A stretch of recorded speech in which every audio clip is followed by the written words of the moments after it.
Well, good morning, everyone, and welcome to our Wednesday morning open house. My name is Eric Senft. I'm going to be your host for the next hour and a half or so.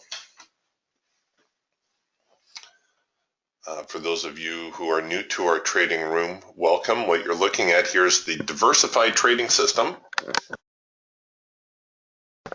I know it looks a little bit confusing right now, but I'll explain what you're looking at here in a moment. The system is diversified because we are looking at the market from 3 different points of view. Rather than trying to take one tool and apply it to all market conditions, we have 3 different tools for each different market condition. So here in the top left, we have the Hawk Micro Scalper. In the top right is the Falcon Swing Trader. Bottom left is the Eagle Trend Trader. And the bottom right is the newest of the tools. This is what we call the Raptor. It's actually a blending of the other 3 tools. It has elements of the Hawk, the Falcon, and the Eagle incorporated into it. Each of these tools develops the signals pretty much the same way, in that when a signal is beginning to develop, we're going to get a warning dot. And then when the signal is complete, we're going to get a triangle and a hash mark. Now, along with that warning dot, we also get an audio alert, so it makes it fairly simple to try to monitor several markets at the same time. Now, for the most part, we'd like to see confluence in the signals, so we're not taking every single signal. This is something that confuses people early on. They see a lot of these signals, a lot of these arrows, and they say, well, why didn't you take that one? Or that one didn't work. Well, it's because we're looking for confluence as well. So in other words, here on my Hawk Scalper right now, I have confluence. This is what we refer to as a first micro-macro cross signal.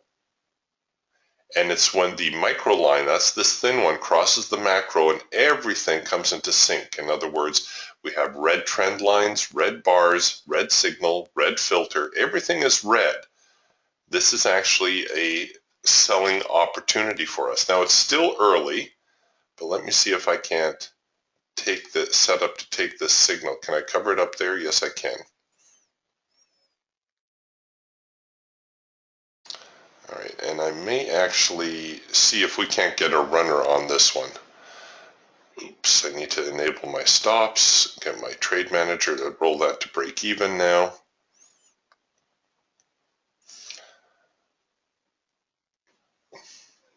Nope, might have been a little bit too aggressive on that one, but we did hit our high probability profit target. But now the market is floundering just a little bit. Now this is our Hawk scalping tool, so we're going to probably see a few different Hawk trades today. But like I say, for the most part, we're looking for signals to come into sync as well. Oh yes, by all means, your questions are welcome. And before I forget, if you'd like any more information about some of these instruments that you see here today, you can check out that link that I just posted in the window. Bo is asking, do you trade Forex pairs? You can. I'm not a Forex trader myself, Bo. I tend to gravitate toward the futures markets. So I'll be looking at things like the euro, the British pound, but not the pairs, rather the futures version. So the 6E, the 6B, the 6J, which would be the yen, and so on and so forth. So if there's anything that you'd like me to take a look at, I can certainly put that up for you. On this particular monitor, I'm watching the NASDAQ. On my other monitor, I have crude oil and soybeans. But here, why don't we throw the the euro up here because I know that's a pretty popular one. So this would be the same as the euro US dollar pair. And I'll just let that load for a moment. You can see here I was a little bit too fast with my stop. Darn it. The very nice move lower here off of this first micro macro cross signal. That's this one right here. Pretty easy to identify. Very, very high probability signal. You could make a living trading that signal alone right there.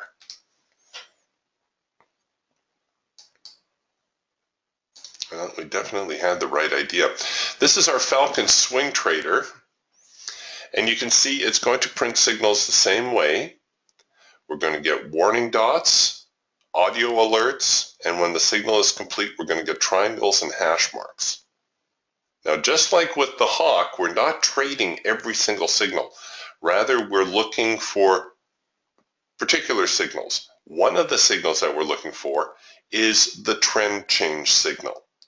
And it's pretty easy to identify because it occurs when the trend line changes color.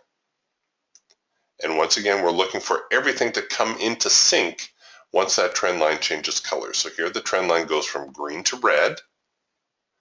And here is the first signal that comes into sync after that trend line changes color. So we have a red signal, red warning dots, red bars, red trend line, red filter. This tells us we've got a high probability signal. Go ahead and sell it.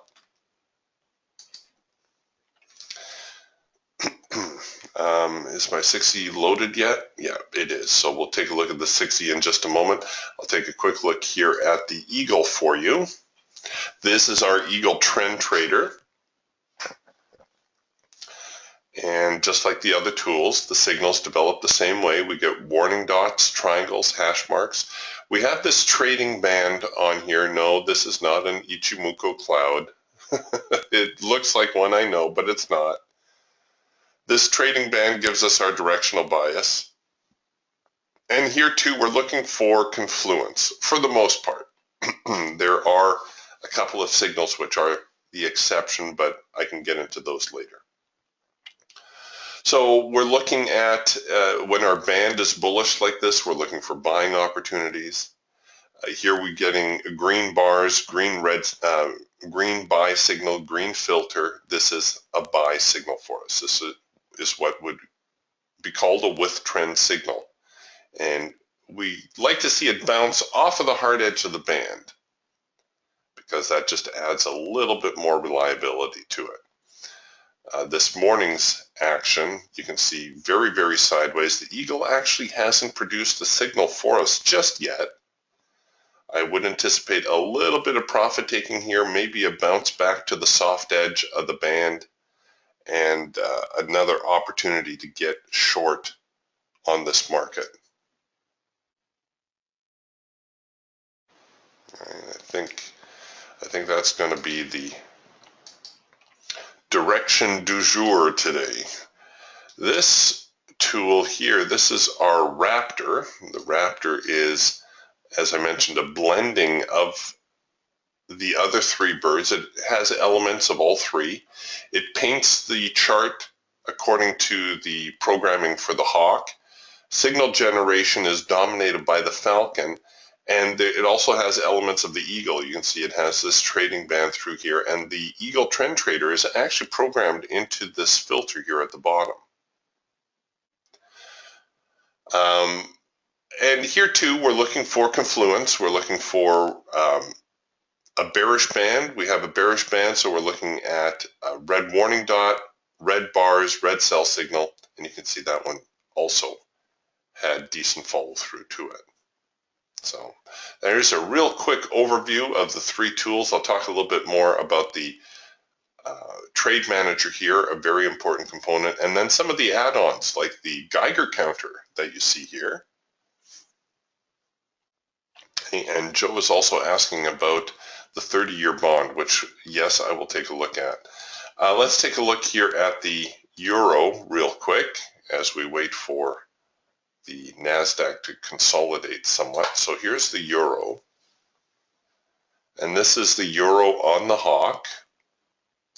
These little blue dots that you see here, this is our stop strategy, our automated stop strategy, which is an incredible feature of the trade manager here. This was Adam's brainchild, and it took a lot of programming, but he finally got it to work. And it gives you a choice of 16 different stop strategies to choose from, and it will automate your stops, your trailing stops. All right, so here's the euro.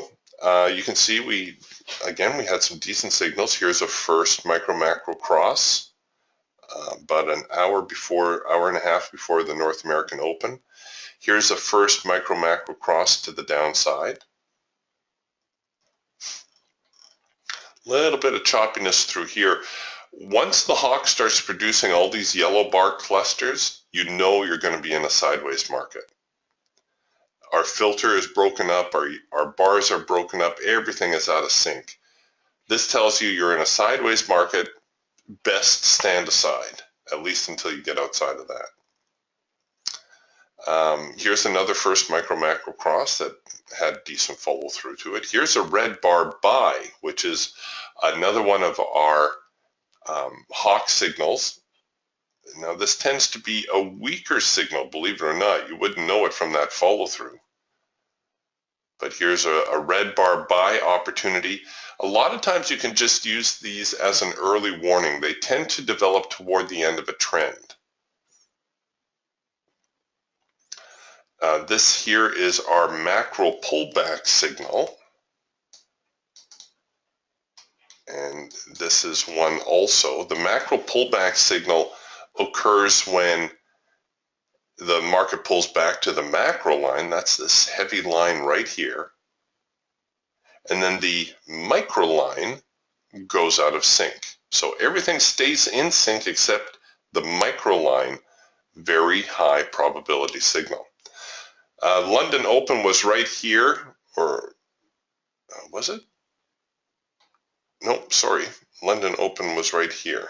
Don't know why my daybreak line printed back there. So London Open was around here, had a macro pullback signal, came back about a half hour later with that red bar buy, another first micro macro cross signal right here. So fairly active session for the early part of the London Open. Then we kind of hit the skids.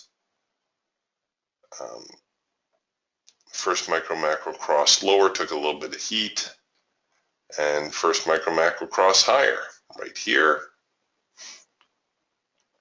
A macro pullback signal which did not trigger, and another first micro macro cross lower. So very active session for the euro last night. We'll just take a very quick look here at the, take a real quick look here at the Falcon for the euro, and we'll roll back to the London Open, which was right about here. And you can see we're getting a couple of trend change signals. This is what we call our early trend change signal, which occurs just as the trend line changes color. We're producing a signal, but we have this characteristic up, down, up pattern. We refer to this as a test of the extreme, and it actually gives us an early clue that the market is changing direction. If you didn't take that signal, you do have another trend change signal occurring right here, and yet another one occurring right here. And this is actually what we refer to as a late filter entry signal, very, very high probability signal. It occurs when the trend line does not go out of sync, but the filter does. So you see the filter went out of sync here, and then comes back into sync. The trend line never went out of sync, always stayed green. Very high probability signal. So a little bit of a run up there. Tried a trend change signal to the downside. Oh, it took a lot of heat.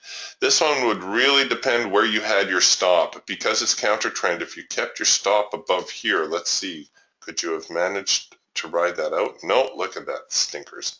They got up there, just tagged it, and then reversed. Early trend change signal to the downside. And then up we go again. Here's a proper trend change signal. Oops, wrong tool. So you can see this either as an early trend change signal like this, or you'll notice that through here we also have our proper trend change signal, where we have our up portion. This is the portion that changes the trend line. Look at this, just one bar back, that's all that the sellers could muster, and then they come back with a buy signal. So we get our warning dot, triangle, hash mark, very nice progression out of that one. And then another early trend change signal to the downside. Here's a proper trend change signal right here, and we're currently working on that one.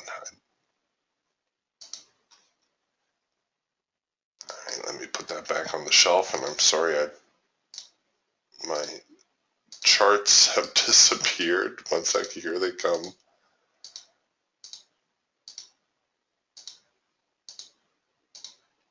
I pushed the wrong button.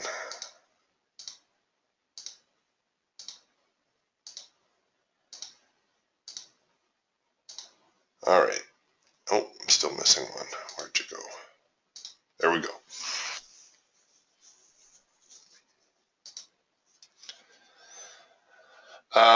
What's left? Oh, the eagle. Just really quick on the eagle. So where was the London Open? Was right down here. We had a green bar sell and a failure. Now the green bar sell normally is a strong sell signal. And at this time, there was really no reason to suspect that this green bar sell would fail. Right? We have a downtrend, traded back to the hard edge. We're producing a green bar sell. This is a signal unique to the trend trader. Very strong signal. It's against the ATR, so I would wait for that to actually turn it over. So there the ATR turns it over, and now we're getting a with trend signal. So this, at this stage of the game, this would have looked like a high probability signal. Honestly, I would have taken it. There would have been no reason not to take that signal. The market brings you in, and then all of a sudden starts to give you a little heat. And at this stage, I would be waiting for the sellers to step up, but they didn't. So unfortunately, that signal, even though it's a high probability signal, did not follow through. From there, we got a trend change signal to the upside. And that one did have some follow through to it. Now we're getting a red bar buy signal. This is the opposite of the green bar sell signal. This is the bullish version. And you can see it came back with a with sync signal also. Oh, a lot of choppiness. The eagle did give you a little bit more staying power and a couple opportunities to roll your stop, but not a whole lot of trending going on at the moment. You're going to notice here in the top left, I have what we call the trade forecaster. The trade forecaster, this is an add-on tool, and it predicts what the current market environment is and what the next one is likely to be. So right now, it says that for the euro, we are in trend mode for about another 42 minutes, after which we are going to move into swing mode. So we'll have to see how that holds. All right, anything new here with the NQ? No, not yet. I figured we might hit the skids after that real quick decline. And while I'm waiting for the bond chart to load,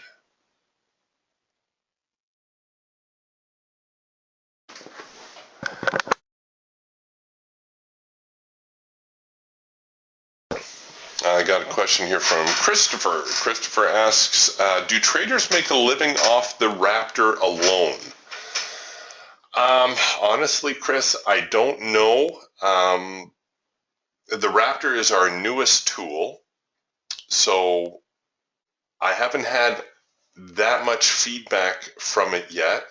Most of the feedback we've been receiving is very positive, but as far as making a living, that I don't know. I know of only a handful of traders who have actually come back to me personally, and said that, hey, Eric, I'm making a living off, whatever, off the DTS tools, off the Hawk, the Falcon, and so on. One fellow I know is actually soliciting money to trade, and he trades primarily with the Falcon, but he has the other tools as well. But to him, the Falcon is his tool of preference. Now remember, we have the three tools because there's three different market environments, right? We have,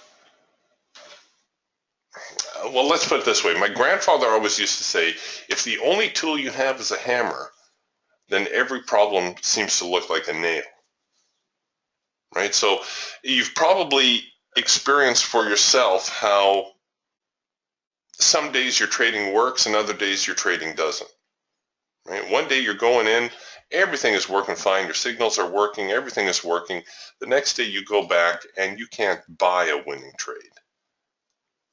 And why is that? Has your signal changed?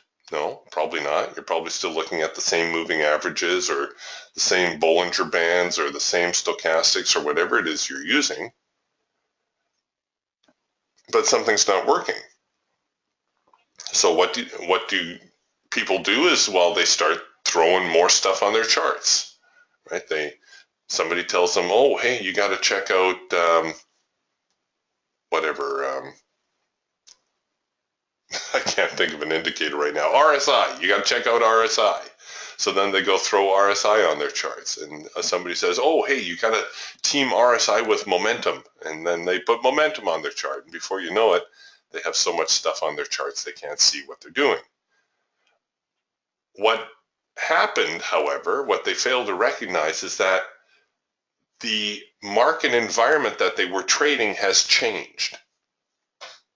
So you can't use the same signal across the board and expect to get consistent results because the market environment changes, right? It makes sense. The market's not always trending, and neither is it always choppy. It's not always swinging either. So that's why we have the three tools. I know the Raptor is a very popular tool because of its all-in-one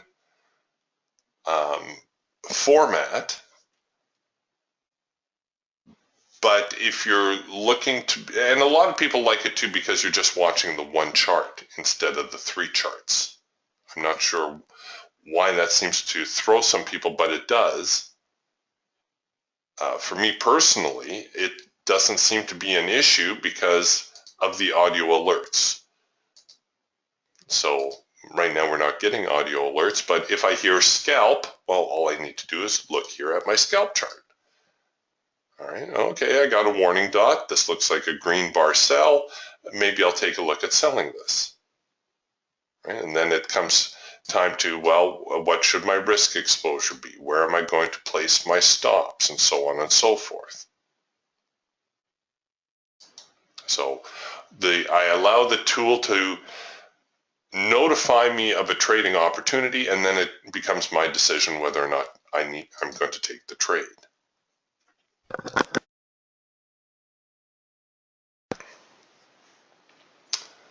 See, like right now, we just had a swing alert. So all I need to do is take a look at my swing chart. Okay, there's the warning dot. That's what produced the alert. I don't have a tradable signal yet, so I can ignore that right now. Oh, I just heard another swing alert. Okay, so I go back here, I take a look. Yes, okay, well, it's trying to work on a trend change signal, and I can also see that on my crude oil chart, I've got a warning dot. So you see, it's really not that difficult to manage multiple markets. When I was doing the profit run, and the profit run was really just me demoing the tools for everybody for 2 months, I tried to run up a $25,000 account as high as I could, and we had very good results. We've done that 3 times now, I think, 3 or 4 times. Each time, touch wood, we've had a positive outcome. But I'll be watching 4 different markets at the same time. See, now we're working on a trend change signal to the upside. We could see a little bit of a retracement here. So here's our trend change signal. This is on our Falcon. We're getting the up move. Here's the down move. We're looking at getting an up signal. I don't know if I want to risk the whole 2% of my trading capital, given that at the moment this market is much more in a downtrend, and I'm not that keen on taking a counter trend signal. But the signal will print if the market continues higher here. You can see I've got my warning dots. So it will be worth, okay, so there's my signal. Now I can take it on the hash mark, or I can take it above the high. The hash mark is merely a suggested entry. Why don't we throw it in right on the hash mark and see where we can go from here.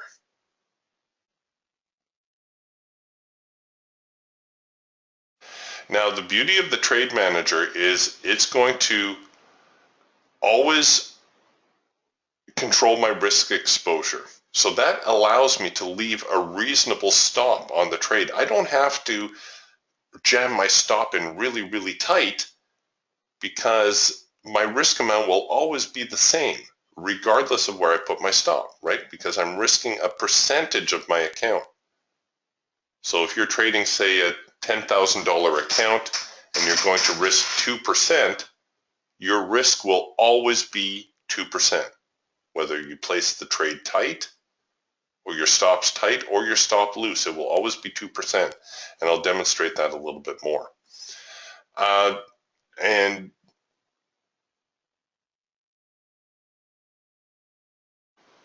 Joe is, oh, fantastic. Yeah, Joe wanted me to look at the bonds. Before I look at the bonds, let me just point out real quick, because somebody's asking, what are all these lines on your chart? These lines here, this is also an add-on indicator. This is called the Ultimate Support and Resistance Suite. It gives you an assortment of 21 support and resistance lines, which are forecast for the current trading day. These are not Fibonacci levels, and these are not pivot points. If they happen to coincide, it's a pure coincidence.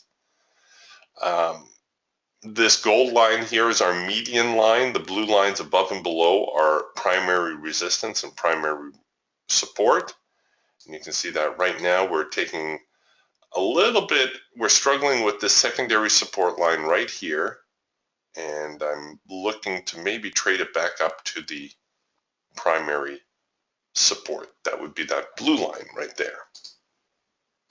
And this indicator will actually work on any chart, not just DTS. It will work on a time chart, all these indicators, the Geiger counter, the trade forecaster, the day ranger, which I haven't touched on yet. Let's go take a look at Joe's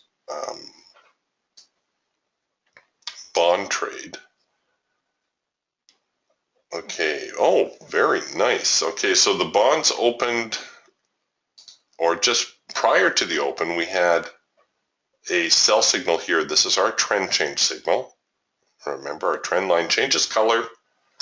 We get this down, up, down pattern. Here is another, well, it's not so much a trend change signal as a trend line touch, where the market came down, up, and down, bounced off the trend line. Good opportunity to sell here.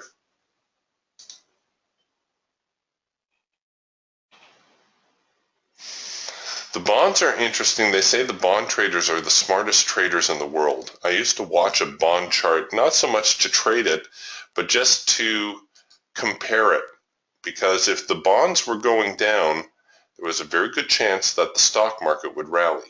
The stock market and the bonds tend to have an inverse relationship. You can see here we're bouncing or near our primary support. We might see a little bit of a bounce there. So the bonds tailed off. Let's see, has the stock market gone up yet? No, not yet. In fact, the NQ is still trying to head a little bit lower. All right, well, you can see why I covered my trade down here where I did. Obviously, if the market trades through here, I'm on the wrong side of this market. Time to get out. The buyers are starting to make their press, so I'm going to get ready to go with a more aggressive stop strategy, maybe like the bar high-low. And you can see I can preview my stop strategies here before I employ them. And now all I'm going to do is click enabled and accept, and Trade Manager will automatically roll my stops for me. Hopefully we'll see the market head a little bit higher here and I can actually demonstrate this for you. There, did you see that? Trade Manager grabbed my stop, rolled it up, and it will continue to do so until I either hit my profit objective or I get stopped out. Now I've gone with the bar high low, which is one of our most aggressive stop strategies, just because I don't feel like messing around with the market. The buyers have shown their intentions. Let's get going. Come on, quit horsing around. Obviously we need them to take out this high, and then we should be on our way. Michelle is asking, out of interest, which markets did you watch for the profit run? I traded the NASDAQ, the mini Dow, crude oil. What was my fourth one? Oh, I did throw soybeans in from time to time. Sometimes the bonds. The fourth one was kind of my floater, whatever market seemed to be active that day. Didn't do gold that much for the profit run. Shoot, what was that last market that I tend to gravitate toward? Might have been the euro. I seem to remember taking a few euro trades as well. Oh, look at them holding these highs. 44.90, big obstacle. Come on, somebody get in there and buy a whole bunch at 44.90.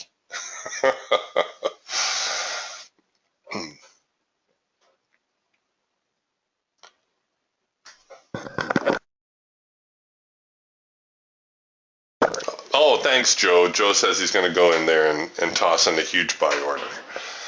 Elgin is asking, he says, hello, I'm a Forex trader. What time frame is best with DTS for swing trading or daily? Well, DTS is primarily a day trading system. It looks at the charts intraday. That's not to say that you can't hold the positions longer, but the signals tend to develop intraday. Time frames are irrelevant because the bar style we use is called the mean Renko bar. This is a bar style developed particularly for the DTS system, but you can also purchase it as a standalone. So as with most range style bars, it depends how long the bar takes to print, right? It could take a few seconds to a minute, or it could take 15 minutes, depends on the market. You see this current bar has been printing for a little while now. Let's see, we're at 7:04 and the bar before it printed 2 minutes earlier. So we're on this bar for almost 2.5 minutes now. But for the most part, it is a day trading type system. Oh, don't you dare knock it down. See, what's happening is we're getting a lot of, the nice thing about the mean Renko bars is it really shows you the price action. I used to trade nothing but 5-minute charts when I was day trading. And Adam asked me to try these mean Renko bars, and I'll admit I was reluctant. There they go. They finally broke out. There they go. Now we're running them over. The nice thing about the mean Renko bars is they really show you the price action. They really show you who is controlling the market. So while this bar was still struggling back here, I was going to point out that we've got all these sellers selling here at 44.90.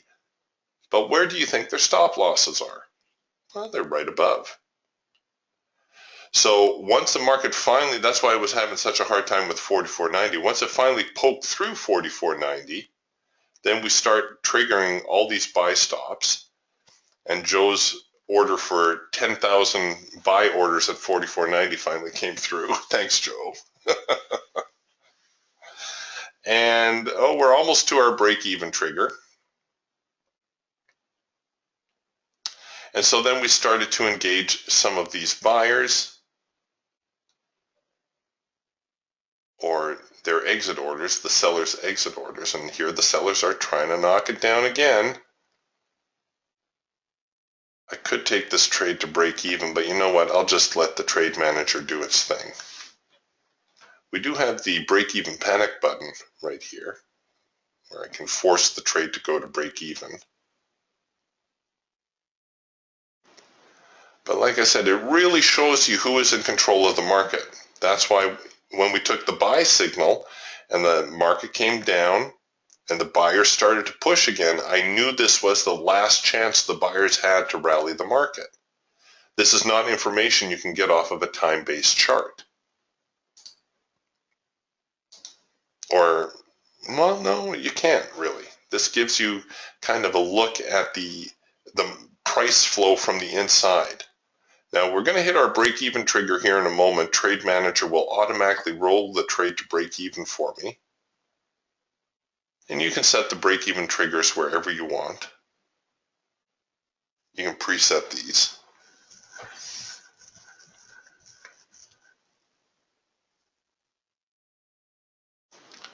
Yeah, like Joe says, I love the bar high low trailing stop. It is very aggressive. So when you catch a winning move, it will keep you in until the market starts to show a little bit of weakness, and then it will pop you right out. So it's great for maximizing open profit.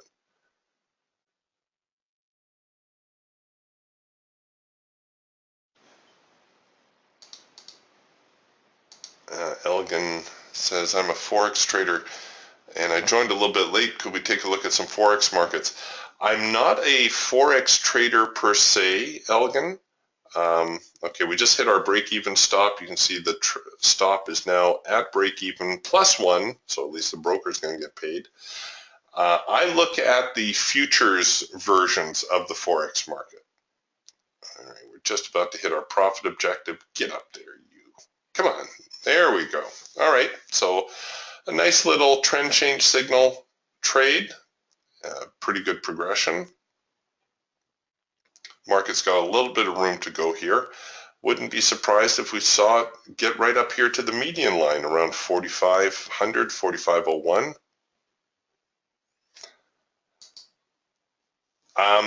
So Elgin, I look at the futures versions of the Forex markets. So in other words, I look at things like the 6A, the 6B, the 6C, the 6E, the 6J.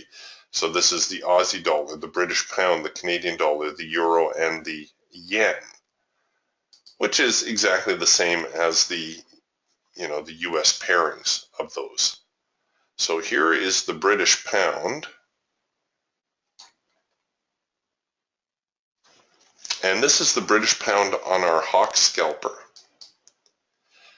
And for those of you who are thinking these signals, how do you keep track of the signals? It's really not that difficult.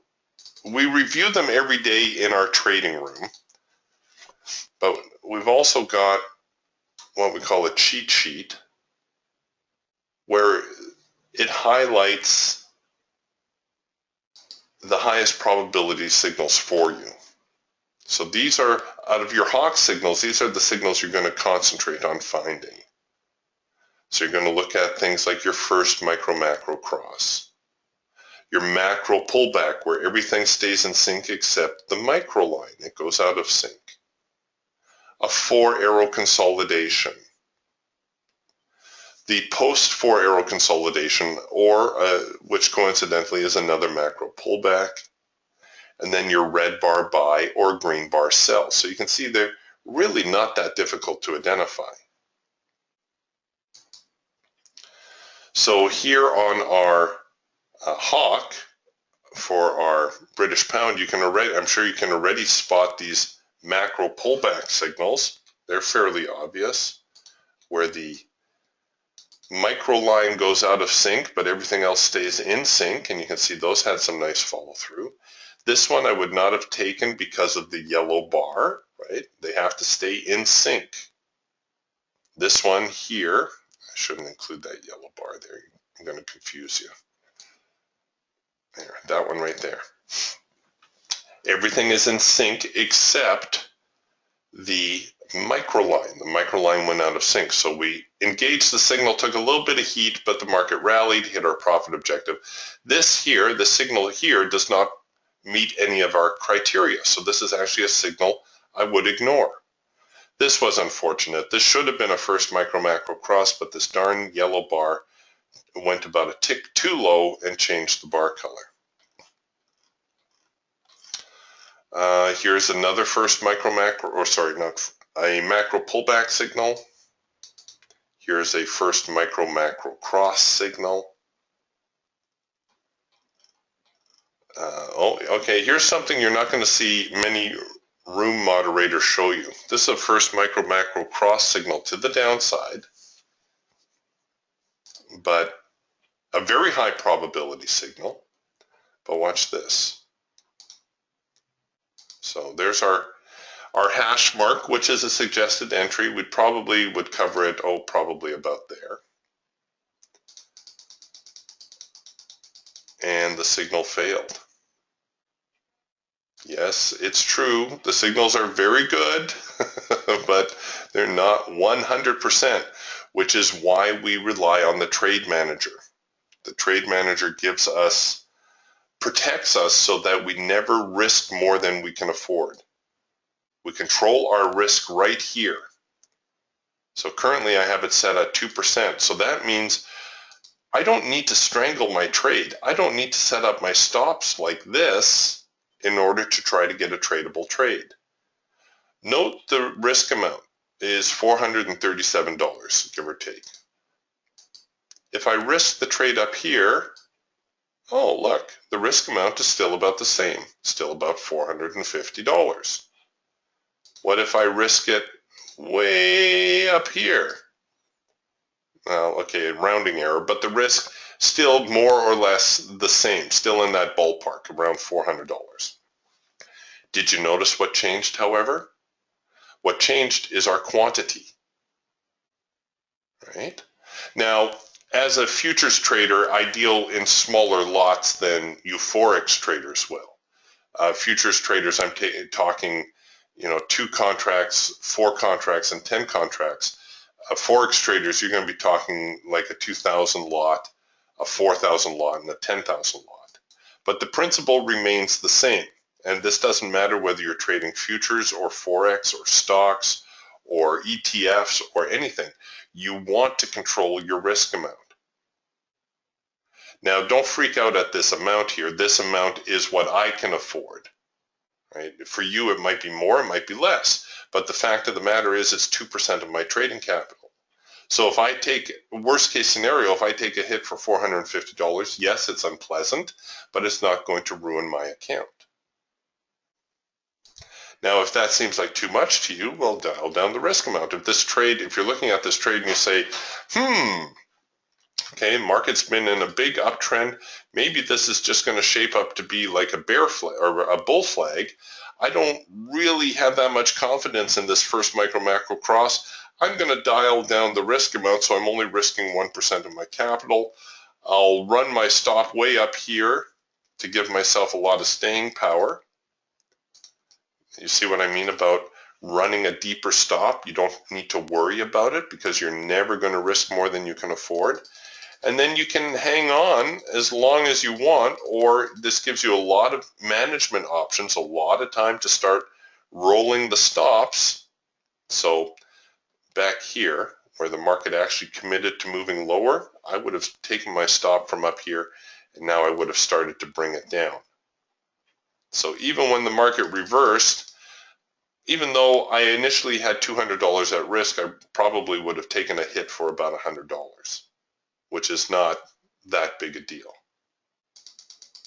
right? Certainly within an amount that I can afford. Very, very important tool. So there's just a real quick overview of the British pound. It looks like the pound might be getting ready to reverse, actually. Coming up a little bit shallow there, and we're starting to break here. We're getting a first micro-macro cross to the downside. Do you see that? Micro lines, macro lines cross. Everything is in sync. So red lines, red bars, red signal, red filter. This is a feasible sell signal, but I'll tell you the thing that concerns me a little bit here, and those of you who have been in the room with me before know that I would be looking for a test of the extreme. What's that, you say? Well, a test of the extreme. Before the market can reverse, it has to retest these highs and fail. This is called a test of the extreme. And it will occur 99 times out of 100 before a market changes direction. So we're printing a sell signal here, but we don't have a test of the extreme yet. So what does that tell me? It tells me that, well, maybe I either want to postpone my entry until we make a new low on this current leg, or I'm going to need to run my stop very deep in order to accommodate a possible test of the extreme. Now, did you notice what happened there? Trade Manager prohibited me from taking the trade. Trade Manager says, no, sorry, Eric, for your account, you can't afford to take that trade. So Trade Manager is protecting me. So I either wait for the next signal or I dial up my risk amount back to 2% if I really, really want to take the trade. And then I can set up the trade like so. But very, very important concept. If you take nothing else away from our time here this morning, remember that you need to control your risk. Well, they are pushing. They are going to try to press here to 45. We took profit a little early. I'm okay with it. But it does look like 45, 45.01 is a probable target.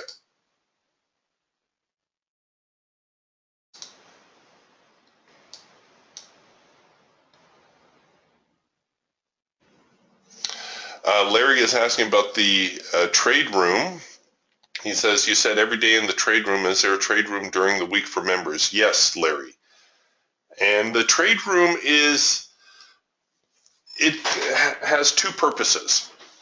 The trade room is partly a trade call room. I do my best to highlight promising looking trades to you, but it's also an educational room where I teach you to use your tools. I teach you to recognize first micro macro cross signals. I get you to, well, like the British pound here that we're looking at.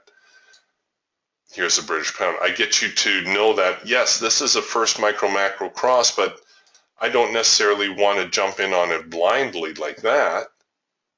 You know, frame the trade really tight, or let's say I'm going to use an ATR stop strategy, and I go in and I set it up like this, and then the trade reverses on me and stops me out. See, right now it would have brought us in, and it runs up here and stops us out. I know you're going to send me an email later that morning saying, Eric, why didn't that trade work out? You said the first micro macro cross was a good signal. Why didn't it work out?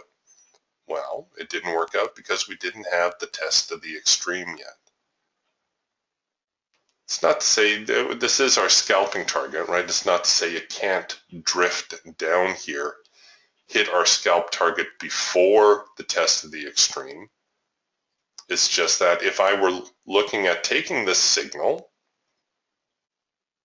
this first micro macro cross signal, I would be looking at this and I would be saying, well, I can't use the ATR stop strategy. It's too tight.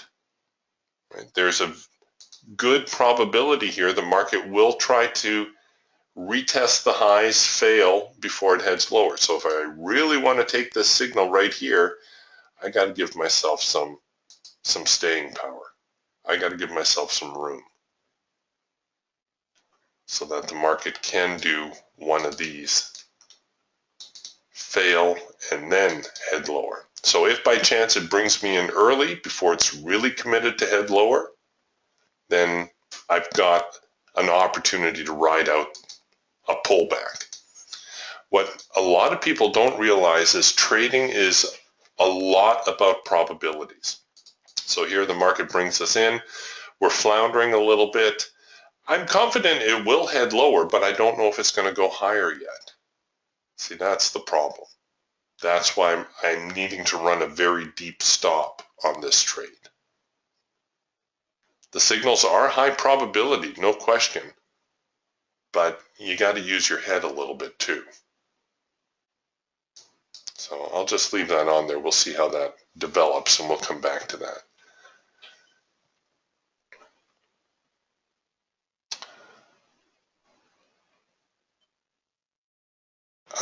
Chris is asking, did the Raptor have an NQ buy signal at around 10:03? Let's take a look at that.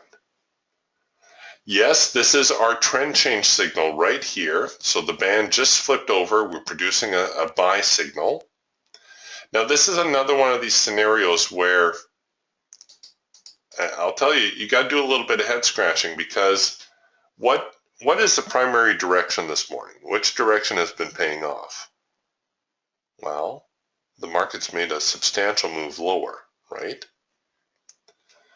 So right now, if I had to choose a direction, I would say we're in a downtrend, which always begs the question, is this a change in trend or is it merely like a bear flag? Right? And we're going to see the market ditch. Well, how do we know if it's a change in trend? Well, we need a test of the extreme, right? We don't have trend changes without tests of the extreme. So here the market came down, gave us a little bounce, tested the lows, and went up. So this could very well end up being a trend change. The problem is that on my support and resistance suite, I've already identified that 4501 is like this whole area around 4501 is likely to offer up a little bit of resistance. Does that mean you shouldn't take the signal here on the Raptor? No, not at all. But maybe we're going to just throw a onesie in there, try to cover the trade a little bit deep in case there's some sort of, the market, decides to chop around a little bit before going back. I don't want to be stopped out on a little mini swing.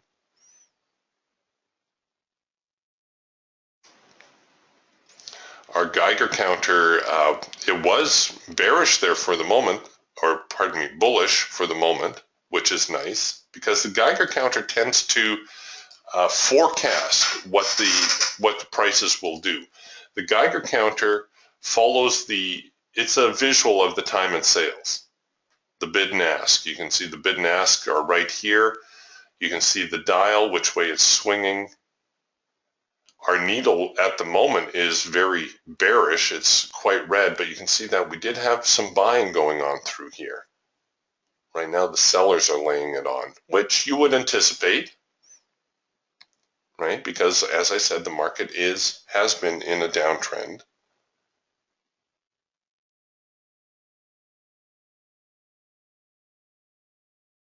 So we'll come back to that. We'll see. We'll see whether that's going to offer us a decent signal. You may have noticed the tool I have here on the Raptor is slightly different than the Trade Manager. The Raptor tool is called the Trailblazer. The difference between the Trailblazer and the Trade Manager is the risk component. The Trailblazer does not have the risk component built in. It is meant to be more of a one-click system. So let's say here's our signal. We choose to buy, and I'm just doing this for demonstration purposes, folks. I hit the buy button, and all of a sudden Trade Manager automatically sets my profit targets, it sets my break-even stop, and it automatically enters a trailing stop according to my stop strategy. So currently I have it set at the ATR stop. By the way, each of these stop strategies are fully customizable, so I can change them. I can preview new ones. So let's say, oh, I like the percentage better, the percentage stop, so I click accept, and now it will use the percentage stop. So the Trailblazer, a little bit more efficient for trade entries, but when you're trading it, you need to have a rough idea what a suitable position size would be given the stop. You know what I mean? Like, I can't necessarily afford two contracts, all the way down here, right? All the way below the swing lows. I might only be able to afford one. So if I'm intending to run a stop all the way down here, then I'm only going to trade a single contract, not two contracts. I hope that makes sense. I know it can be a little confusing because these tools are so new to a lot of folks. A lot of people don't know about controlling their risk.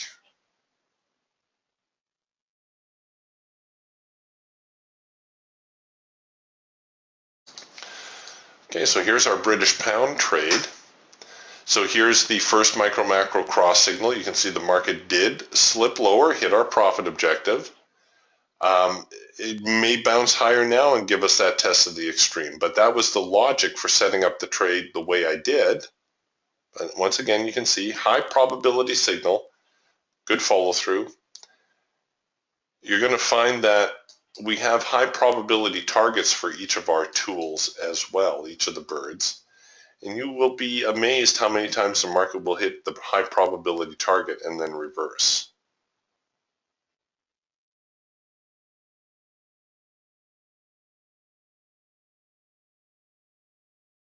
Oh, Joe's got a onesie working on the NQ. Did you buy it, Joe, or are you looking to sell it?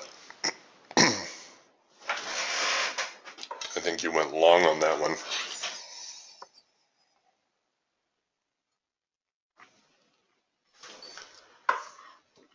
Yeah. Okay, well, I think you might take a little bit of heat on that. See, we're into the hard edge here on the Eagle also. But that's all right, hang tough. You should at least get a chance to manage that trade a little bit. The buyers aren't going to walk totally away on it. I like Ron's question here. Ron says, are there any signals that are like money in the bank? If so, how often do they appear? I like that. Ron's very practical. Yes, there are money in the bank signals, and I'm using air quotes, money in the bank. Our highest probability signals, I'll give you the quick rundown here. On the hawk, this is our scalping tool, the first micro macro cross signal. It is a signal I take almost without exception. Very, very high probability. A lot of choppiness through there. Here was one.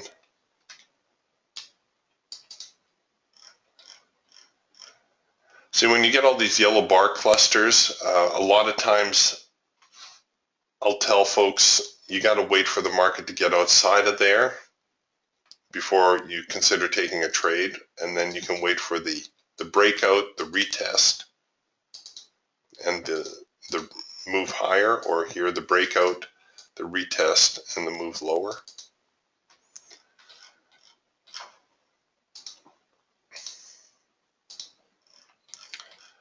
Here's another first micro-macro cross. So these are by far the highest probability signals on your hawk. A very close second are the macro pullback signals, which are these guys right here, where everything stays in sync except the micro line. The micro line goes out of sync.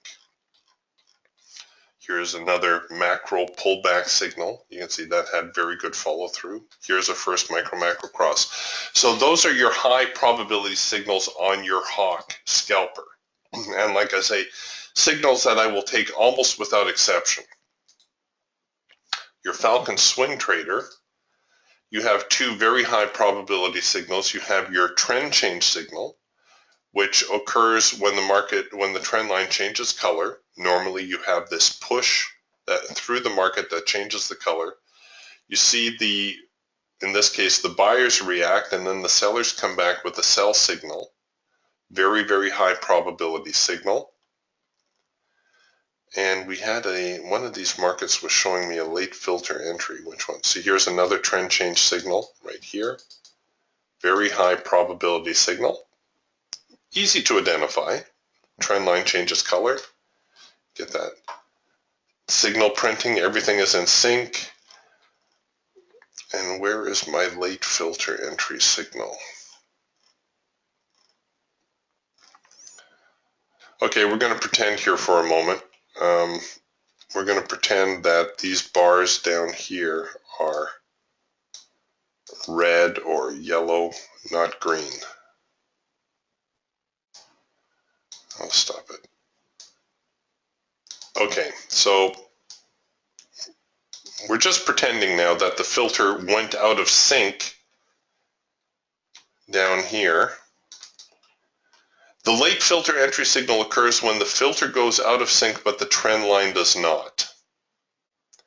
Very high probability signal. Very high probability signal. So if the filter goes out of sync, comes back into sync, you print a signal, that's one that you can do blindfolded. It's, again, almost as good as money in the bank. The Eagle trend trader.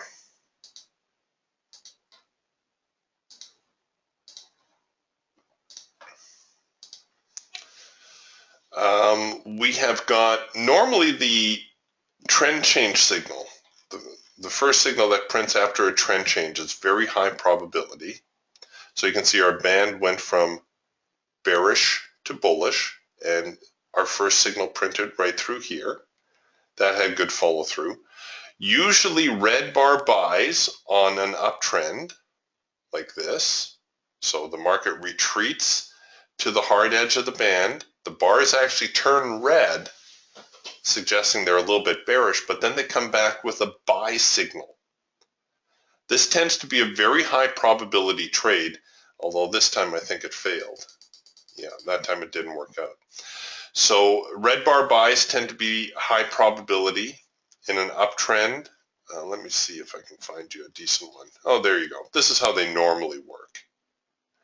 So the market retreats to the hard edge, prints a red bar with a buy signal, and this is how they normally follow through. You can see the red bar buy a few bars later. We did get a with trend signal also off of the hard edge. And then in a downtrend, the opposite of the red bar buy is the green bar sell. So it goes into the hard edge, bars turn green, comes out of the hard edge with a sell signal. This one didn't have as much follow through, but it gave you a few options to manage your trade a little. Here's another green bar sell. And the NQ, this has just been too choppy through here. Here's another red bar buy, a little bit of an uptick, another red bar buy. Can't find a green bar sell. Well, here's one. Here's a green bar sell. All right, this one's a little better. Actually blew through the hard edge. The band remained bearish, came back, green bars, sell signal, and a little bit later we had our with trend signal. So that one had a little more progression. Trade Manager says we're in trend mode for about an hour and a half. Well, I sure hope so. Let's take a look what we get out of that. All right, we've hit our 4501 line here on our support and resistance suite.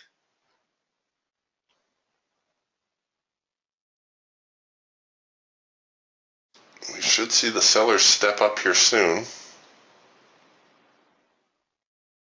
I thought for sure we were going to see them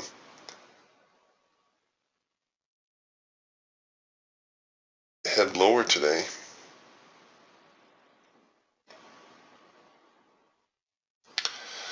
Fran is asking, is a trend line a moving average? Yes, short answer.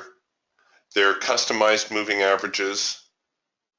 And I should mention as well, folks, that what you're seeing here on the chart is just what's been displayed so that you can interpret the signals.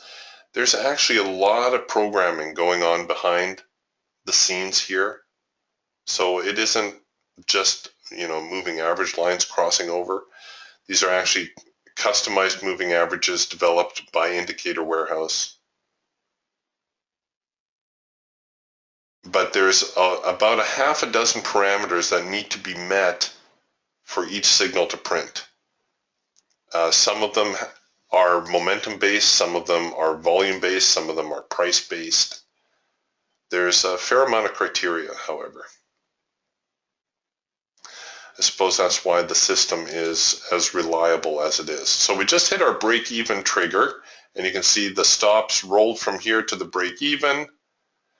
Now, the way I've set up the Trailblazer is I took profit on one on a 20-tick target, and my second contract I still have open. So should this market continue higher, Trade Manager is going to grab my stop as it trades through here and start to manage it.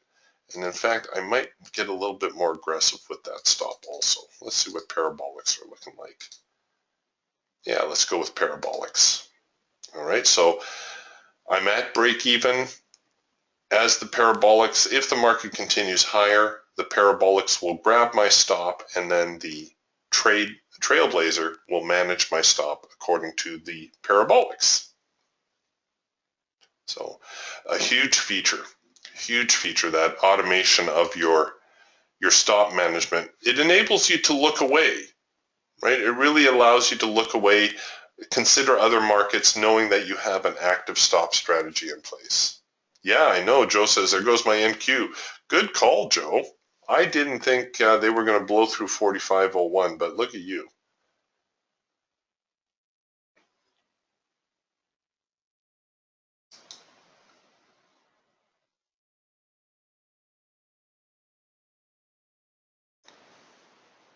Oh, crude inventory just came out. Darn it. And yes, we'll take a look at that in a moment, Joe. Michelle asked, sorry, Eric, can you please go over the first eagle signal you said? Yeah, Michelle, it was just the regular trend change signal. So when you get a trend change, this is true for the Raptor also, folks. Those first trend change signals tend to be very reliable.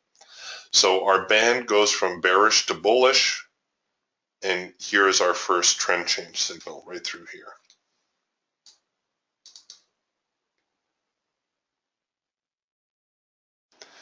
Now, sometimes with the eagle, it's a little bit dicey because you can see if the market's been choppy and going sideways, your eagle doesn't really have a pronounced trend to it. So when you come back with this trend change signal right here, this is what your chart would look like at the moment. You're looking at it and you're thinking, I don't know.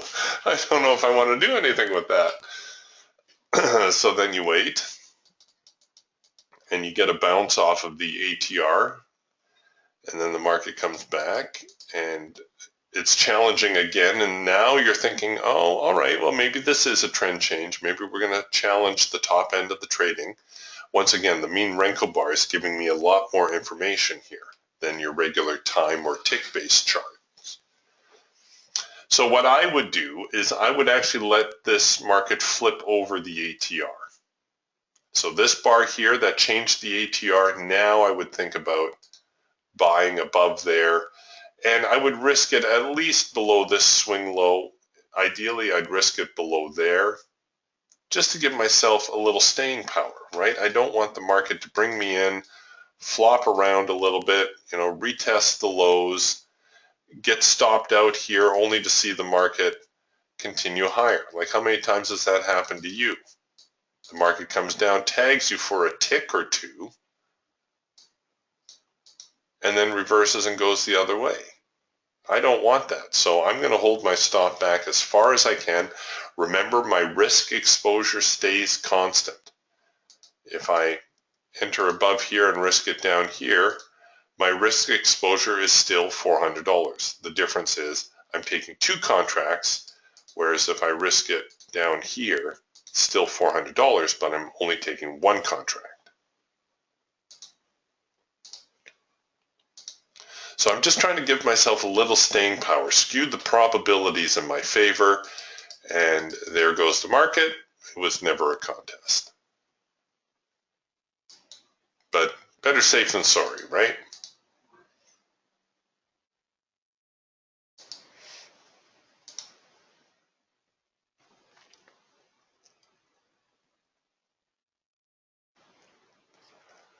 Okay, let's take a look at crude oil because Elgin just hit the hit the risk reward question.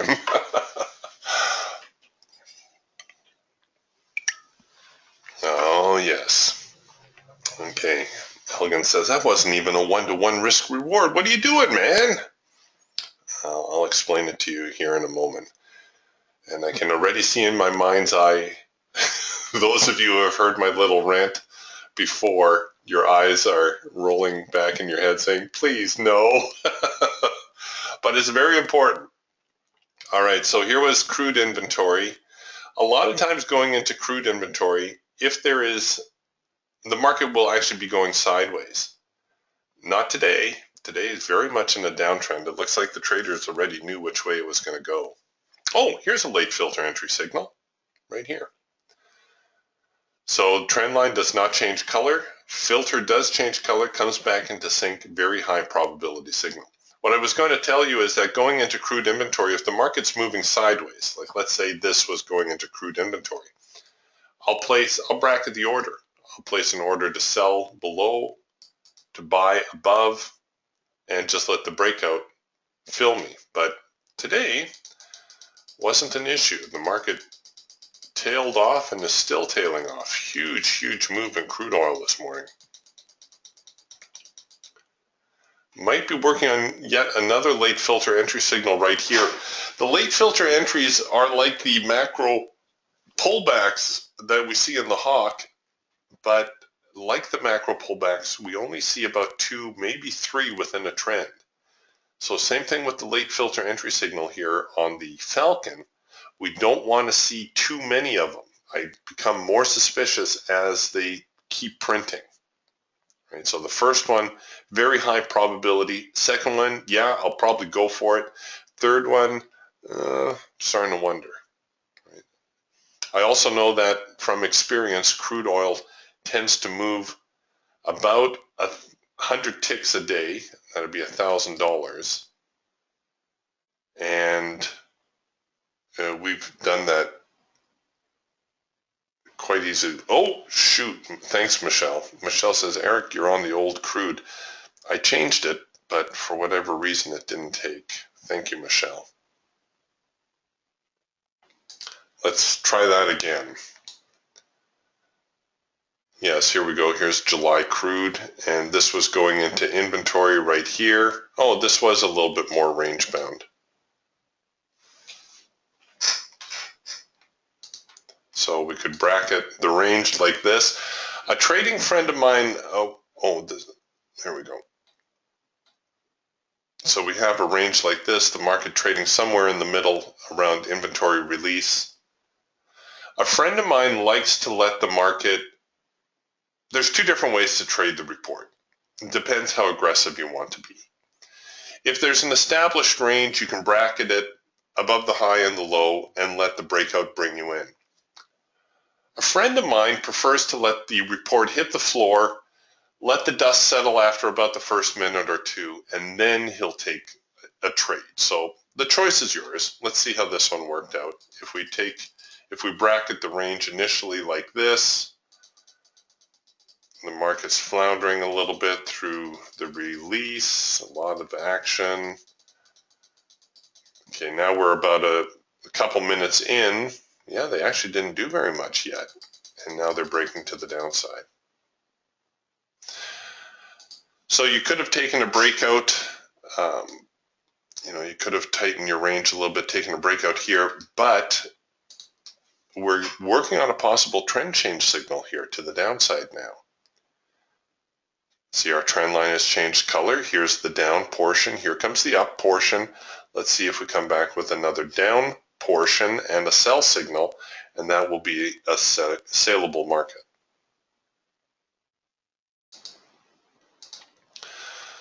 Okay, let's go back. What was I looking at for the risk reward? Doesn't really matter.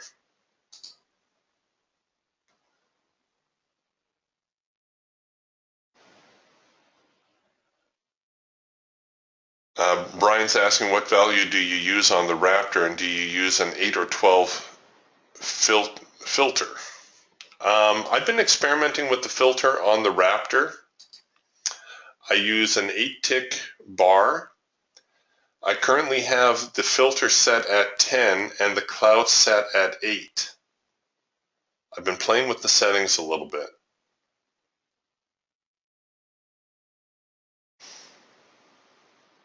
Okay, so we're almost up here at the high of the day.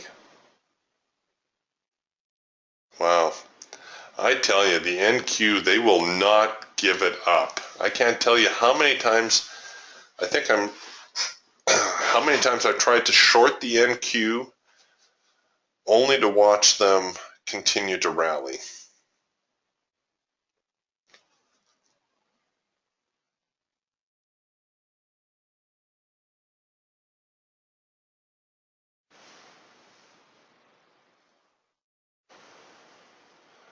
Okay, so I'm getting a few questions here about the risk-reward ratios and so on.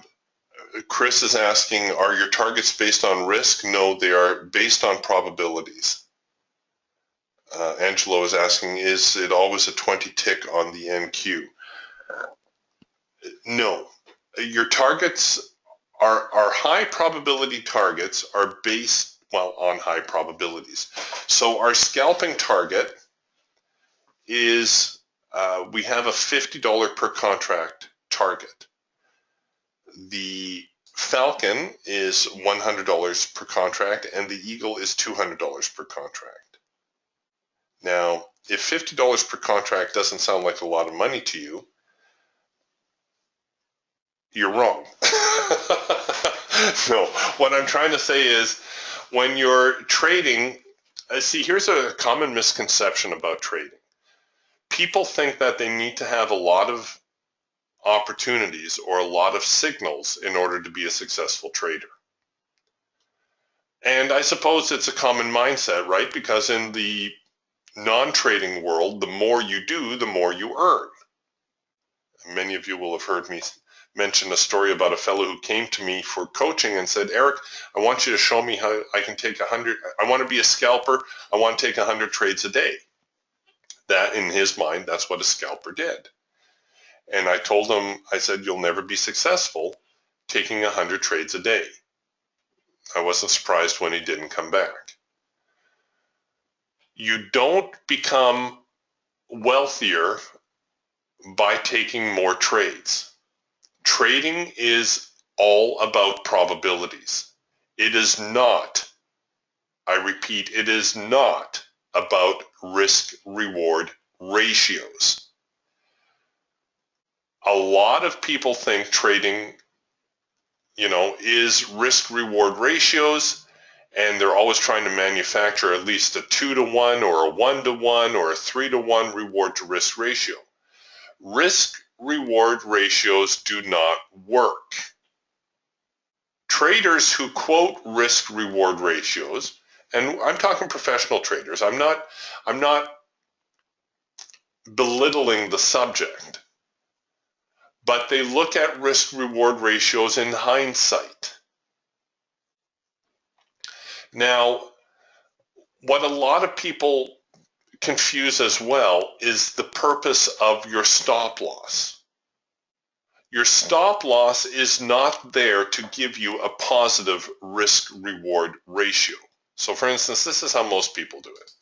They'll say, okay, here's my signal. And this is a very good example of why risk-reward ratios won't work. Where is your profit target going to be? Looking at this chart, where is your profit target going to be? And let's be realistic. Most of you are going to say your profit target's going to be right there, right? Obvious support, ton of support through here. Look at how many times the market's turned. That's going to be my profit target right through there. Okay, that's your profit target. So here we're printing our signal. So what do? You say, oh, I need at least a 2-to-1 reward to risk ratio. So I'm going to set my entry there. I'm going to set my stop here, and I'm going to set my profit target down here. Right? So I've got at least 2-to-1. What happens? The market brings you in and it stops you out. Right? Why? Well, because your stop is too tight. And why did you place your stop that tight? Because you were trying to maintain a 2-to-1 or 1-to-1 or whatever to 1 reward to risk ratio. Now, what if we looked at this, or you would look at this and you would say, well, okay, my stop's here. I got to risk at least above this little swing high there. My profit target is here. Oh, no, I can't take this trade. I'm risking almost twice as much money as I have a reward. Right? So you choose to pass the trade, and what happens? Boom. The bottom falls out of the market. And you're left saying, how could I have been so stupid? Why did I not take that trade when I had the chance? Risk-reward ratios place all the emphasis on the trade, no trade decision on the reward side of the equation. Think about that for a moment. What is the one part of this whole trade scenario that you do not know? And I'm not just talking about you personally. I'm talking about me. I'm talking about Paul Tudor Jones. I'm talking about Warren Buffett. I'm talking about every trader, Ed Sequoia, every trader in the world. What is the one part of the equation that we do not have the answer to? The reward side. So why in the world would you place a decision to take a trade or where you're going to place your stops based on something that you have no idea of? The only part of the trade equation that you have any control over whatsoever is the risk side, right? That is the only part that you can control. That is why this trade manager is such a powerful tool. I am not kidding you, folks. If you make one investment, get this tool. This tool will save your trading career. This tool prevents you from overcapitalizing a losing trade and undercapitalizing a winning trade. So now we get a signal on our DTS. And I'm looking at this signal and I say, oh, well, this is a first micro-macro cross signal. Eric says that's a high probability signal. I should maybe think about taking that. So the market's all choppy and whatnot. So I say, well, maybe I won't risk the full 2%. Maybe I'll risk 1% of my trading capital. 1% of your trading capital. If you lose 1% of your trading capital, you still have 99% of your capital to trade with. Does that type of mindset not give you a little bit of confidence to say, oh, I don't have to stick a trade like this? Because look, I'm going to risk $225 whether I put the trade like this or whether I put the trade like this. still 200 bucks, right? See that? Or whether I put the trade like this, still 200 bucks. But now I can actually set up the trade so that I can give the trade a reasonable chance to work out. Which trade do you think has the highest probability of working out? This trade or the trade where I put the stop down here? Well, it's a rhetorical question, of course. Probability-wise, there's no contest. Which trade has the highest probability of reaching the profit objective before hitting the stop loss? Obviously, the one with the bigger stop loss. You know all that junk mail that you get in your inbox saying, new trading system returns 88.9% of the time.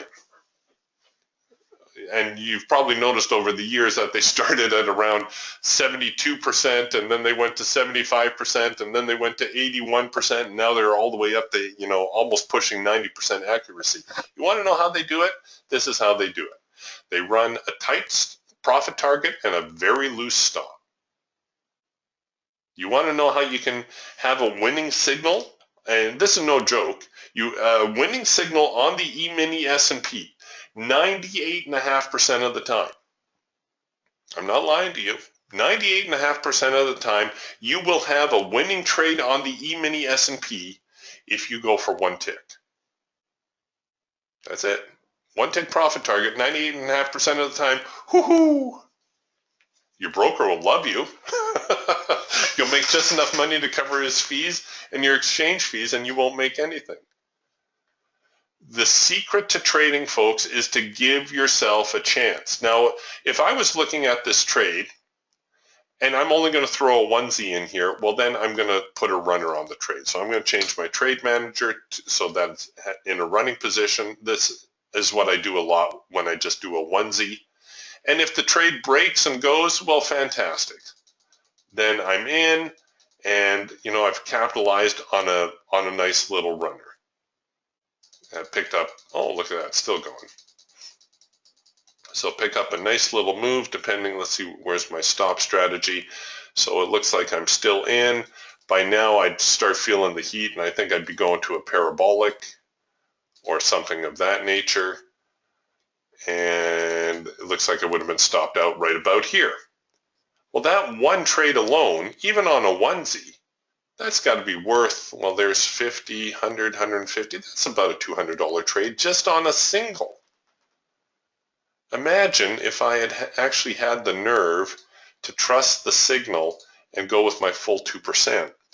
That would be like a $400 trade right to start the day. There's half my day right there. Right? But if I place my stop so tight that I strangle the trade before I even have a chance to realize a profit, what's the point? Some of you will have heard this story before where a student who I was mentoring called me up, and he had a very hard time with this concept. I don't know why it was so difficult for him, probably because he had in his mind how he wanted to do things. And he calls me and he says, Eric, I don't know what to do. He says, I just lost $600 trading gold today. And it was $600 wasn't a big deal for him. He had a $60,000 account, but it was the emotion of being wrong that many times. He was in, he won a few, he lost a few. End of the day, he's down 600 bucks. I said, how could you lose $600? I just made $1,000 trading gold. We're trading the exact same markets. He loses 600, I make 1,000. It's because he was trying to do risk reward, right? He was looking at the trade saying, oh, I should put, my, where are we? So let's see, I've got support down here. I should set my trade up like this and, oops, sorry. Okay, I'll do it like this. I should set up my trade like this, and he would trade 6 contracts every single time. And so the market was just smoking him. It would bring him in, stop him out before he even had a chance to realize a profit. Now, believe me, I'm as anxious as anybody when the market starts ticking against me, but knowing that I've controlled my risk, that I've only got a certain portion of my account exposed, makes it a lot easier to stomach when the market starts ticking against me. If it doesn't work out, okay, it doesn't work out. I made a bad call. What can I do to correct it? Did I miss something? But no, don't strangle your trades, and don't think for a moment that risk rewards are going to make you money. Like I said, it's something that's easy to see in hindsight. Here we are now, we're trading at the highs of the day. Okay, we might go into a macro pullback signal here. How many of you are willing to trade the macro pullback signal? We're going to pretend here for a moment. It's not printed yet, but let's pretend the signal comes down here, gives us a macro pullback, comes back with a signal, something like this. How many of you are going to take that signal, knowing that the high of the overnight is 45.10? We're currently trading, are we trading at the high of the day? Yes, we are. The high of the session is 45.07, 45.08. You're not. If you're trading risk rewards, you're going to look at this and you're going to say, well, the market can't possibly go higher. How do you know? Really, how do you know? You don't. If you did, you certainly wouldn't be in the room with me this morning, right? If you knew where the market was going next. Now, we don't know. Nobody knows. But we can say, all right, if the market comes down here, generates a high probability signal, which would be our macro pullback signal, now we have to make a decision. All right, so, this resistance here is making me uncomfortable. I'll dial down the risk amount. I'll only risk 1%. I can afford 1%. If you can't afford 1% of your trading capital, you're in the wrong business. Now, where am I going to place my stop so that I get a reasonable chance for this trade to work out? And what I'm going to do is I'm going to run a high probability target as well. So we set up like this, perhaps run a stop down here, and this would be my trade. Now you say, well, 50 bucks isn't very much. It's not worth my while. Well, I have two tests for you. First off, there's what I call the sidewalk test. If you're walking down the road and you see a $50 bill on the sidewalk, do you stop and pick it up? If the answer is yes, well, this is $50 sitting on the road. The other thing that most people fail to consider, once again, most people think they need to take a lot of signals, right? They're like the mindset of this guy who came to me with the 100 trades a day. Most people think that's how you make money. No, you make money by taking high probability signals and using your correct position size. Here is a fact that most of you do not know.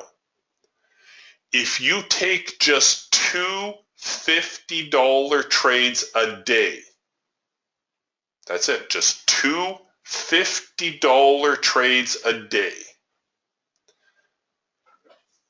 If you trade 25 contracts, you will make $500,000 a year. Now, I know you're saying, whoa, well, that's great, Eric, but I can't trade 25 contracts. What if you trade 5 contracts? That's $100,000 a year. You say, well, okay, that's great too, Eric, but my account won't allow me to trade 5 contracts. All right, what about 3 contracts? That's $60,000 a year. Now, that's a pretty decent wage, at least pretty close to a living wage in most parts of the country. 2 contracts would be $40,000 a year. What if you traded just 1 contract? For two $50 trades, that's $20,000 a year.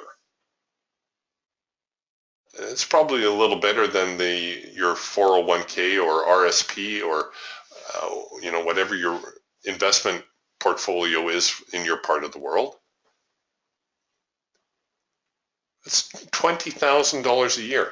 If nothing else, you'll buy your family a really nice vacation and maybe a couple of toys. See, so here we come. We're working into our macro pullback signal. We've got the parameters for the macro pullback right now. The micro trend line is out of sync. We're producing the warning dots. So this is going to produce a signal for us. But the point I'm trying to make, and believe me, I'm not talking down to anybody. I know risk reward has been beaten to your heads forever. And on paper, it makes perfect sense.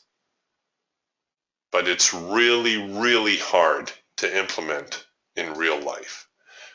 I had the privilege of dealing with some traders who traded at the Chicago Board of Trade, and they would be the first to tell you the risk reward does not work. You give a trader, a floor trader, $5,000, he will hit the floor and he will trade all $5,000 of it on a high probability signal. Because they know that's how you make money.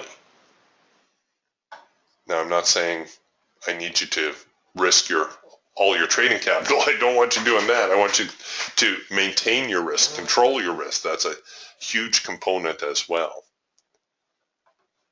And I'll put the soapbox away now. As you can tell, I get a little bit passionate about that just because there's so much bad information out there. Let's see how our Raptor trade is doing. Okay, you can see Trade Manager or the Trailblazer picked up the stops and is now managing the trade according to the parabolics. So we've got another $50 open profit, and we had a 20 tick target, so we've got $100 in the bank. Notice our high probability target was right up here. The market tags the target and then reverses, and you'll see that a lot.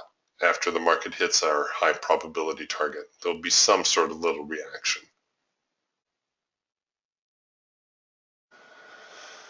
All right, well, I will put the soapbox away now. There is a lot to the money management, however. Remember, here's something else most traders don't realize. There's 3 components to being a successful trader. You need to have a good entry signal. You need to have a way to manage your trade, and you need good money management. You get those 3 components, you will make money as a trader. Or it will be very hard for you not to make money as a trader. Let's put it that way.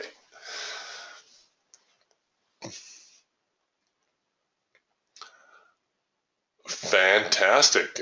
You know what? This is going to be a great way to close out our session. A little comment here from Mark. Mark says, I've met my goal of $400 today with 4 trades since getting the system 30 days ago. That's fantastic, Mark. I'm happy with DTS so far. The trade manager works and has finally turned the corner for profitability. I'll share another story with you. I haven't seen Derek for a while. I don't know if he knows that our trading room is up and running again. Derek is our poster child for traders.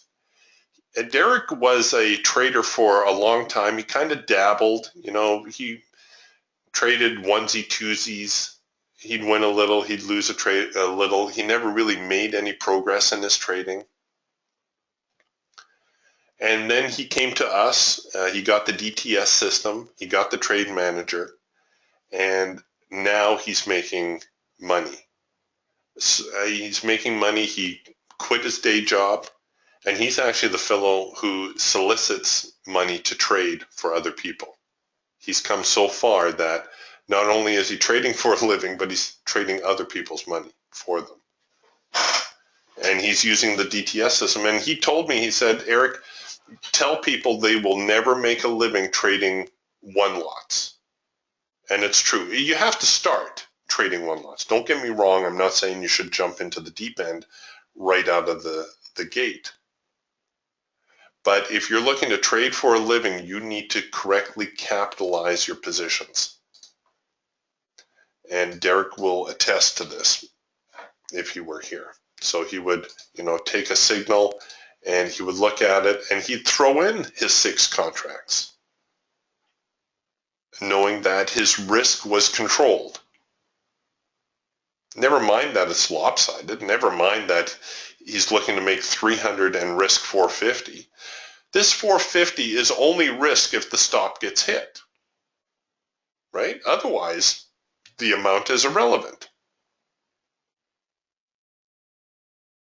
There's another thing that most people don't consider, is your risk amount is totally irrelevant unless the stop gets hit, which is why I always maintain run a deeper stop to start, and then when the market shows you it's ready to go, then you can become more aggressive with your stop. Remember, that's what we did earlier this morning. I think it was on the Falcon trade down here, where we took the signal like so. I could have entered above the high, but I risk it down here. And then once the market showed me that the buyers were serious, well, then I started rolling my stop bar for bar. And the buyers never looked back.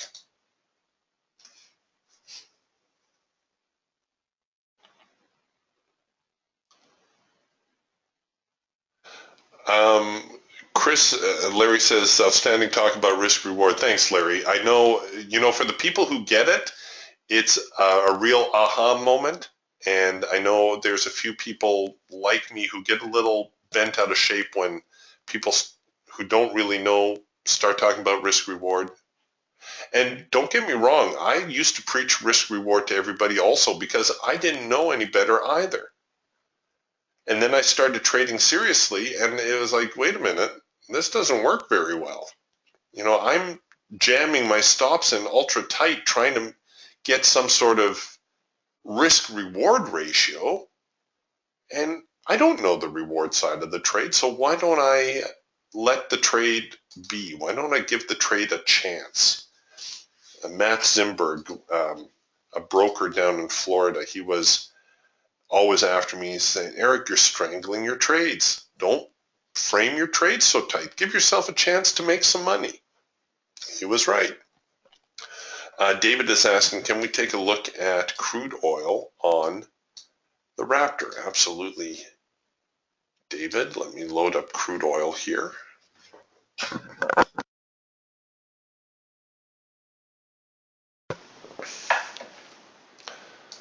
Okay, here's crude oil on the Raptor. Oh, very sideways day today. A lot of yellow bars, a lot of congestion. You can see our band totally sideways. This is actually the first decent signal we got off of crude oil right here. This one came just after the report. These occurred during the inventory. There would have been no way to take these. These all came within a matter of seconds. Honestly, in hindsight, I'd say, yeah, I would have sold that. But honestly, the signal was not complete enough for me to sell this one right here, this red one. And the reason is I would still be expecting a retest, right? I'd be expecting a test of the extreme. So as the market traded down and got toward these lows, I would be looking for some sort of hesitation, a little bit of a bounce. Now my band is turning over and I would be thinking, yeah, okay, I can anticipate some sort of retest into the band, come out, produce a sell signal probably around there. I'll get on that one. But unfortunately, it didn't happen that way. You can see it tried. You see this one here with the wick? It tried, and it tried again here, but no luck. So then they trade up here. Early trend change signal here. Again, something in hindsight that if I wanted to fool you, I would say, yeah, I'd take that. But honestly, the signal's not complete yet. So it's, yeah, kind of a sideways day on the Raptor today in crude oil. Better day the other day. Look at that nice progression. This is what we refer to as a double pullback signal. and it occurs when you make two moves into the hard edge and it comes out of the hard edge. That signal that prints, that's a high probability signal on the Raptor. You can see very nice follow through on that. That came during the European session, however, so I would have been sound asleep. But yeah, a couple days ago we had a good day in crude oil. Made a nice steady progression lower. Today, no, they're just lost today. I'm surprised with the inventory report. Normally that gives them some direction, but not right now.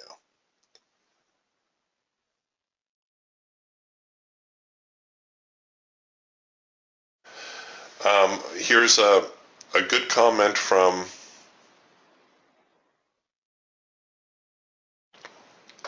a couple comments. First, Larry's asking about the daily room and information for that. What I'm going to do is I'm going to send you Adam's email because I do not have the link for the room. So if anybody would like information about the trading room, please send an email to Adam. Now, Chris, I think the exclamation point on your keyboard might be stuck. Chris wrote me and he says, with much emphasis, if your big risk is hit just once, it takes many wins to make back that loss. And yes, you are absolutely correct, Chris, and I'm going to show you how you correct that. So what Chris is saying is, if I'm taking, little winners here and there, so let's say I take a $150 winner here, notice I've got 350 at risk. If I take, say, 3 winners for $450, it only takes 1 loser to wipe that out. And you are absolutely correct on that. The way that you get around that is you increase the overall probability of your trade. To trade for tighter targets, you need to be running probably about 70% win ratio. Now, that's not that difficult to do if you focus on the higher probability signals, like your first micro macro crosses, like your macro pullback signals. And if you give yourself a reasonable stop to start, so for instance, here's a first micro macro cross. And when I'm looking at this, I'm thinking, I wonder, was this the test of the extreme down here, or should I expect the market to dip a little bit deeper? Being the cautious fellow I am, I would expect the market to dip a little deeper, so I'll probably risk it at least down to here. So I've got 340 on the table. We're going to pretend the market did not just hit my profit objective, okay? We're going to pretend I'm still in this trade. So now the market starts to retreat against me a little bit. And now what I'm looking for is I'm looking for the buyers to show me that they're serious about rallying the market. So here they come. They've made a move against, and now they're starting to rally the market. At this point, I'm going to get a lot more aggressive with my stop. I'm going to roll my stop maybe to here even. So I've effectively taken my $340 risk and I've reduced it to what, maybe $80? So that, if this trade goes sideways on me now, I haven't lost the 340, right? I left the 340 on the table to start to give myself a chance. But now I'm managing the trade so that if this trade does not work out, I've only lost 80 bucks, maybe 100 on the outside. I'm eyeballing this. It's probably $70, $80 at the most. Okay, so that's how you can skew the trade in your favor. The other thing you can do is you can use the break-even feature. So that when the trade is, say, 80% to your target, roll the stops to break even. If it backs off after, getting 7/8 of the way there, well, then it's probably a good time to get out anyhow. All right, so those are a couple of things that you can do. But no, you're absolutely correct, Chris, that if you leave yourself open that way, that one loss can wipe out 2 or 3 or maybe even 4 good winning trades. So you need to be prudent, you need to be careful, but don't strangle your trade out of the gate because of some fictitious reward to risk ratio. All right? And you're right. Chris says sometimes the trade just fails. And yes, sometimes it does fail. So when it does fail, I want to make sure that I'm not losing more than I can afford. Right? But give yourself a chance. Paper trade it for a little while. You'll see that it does make a difference.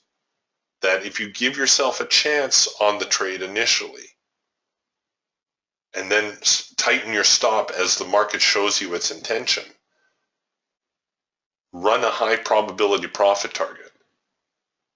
All these, never risk more than you can afford to lose. All these things will work in your favor. But that is a fair question. Yeah, and we'll close here with Joe's comment. Joe is absolutely right. He says, Eric, one thing traders need to realize is that every day is different.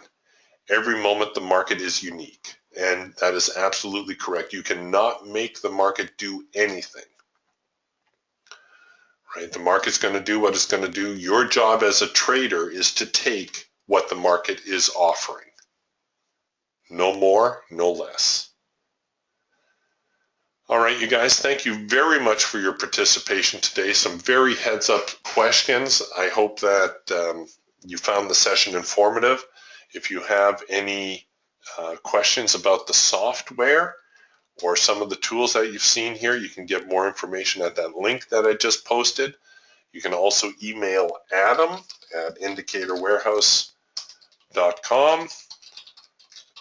And I'm also going to send you my email. It's Eric with an H at supportandresistance.com. All right, so didn't have a chance to focus on a lot of trades today. We did highlight a couple though, but I hope it was still helpful to you. And yes, Mark and the rest of the DTS owners, I will see you in the trading room tomorrow, bright and early. We will talk to you then. Bye for now.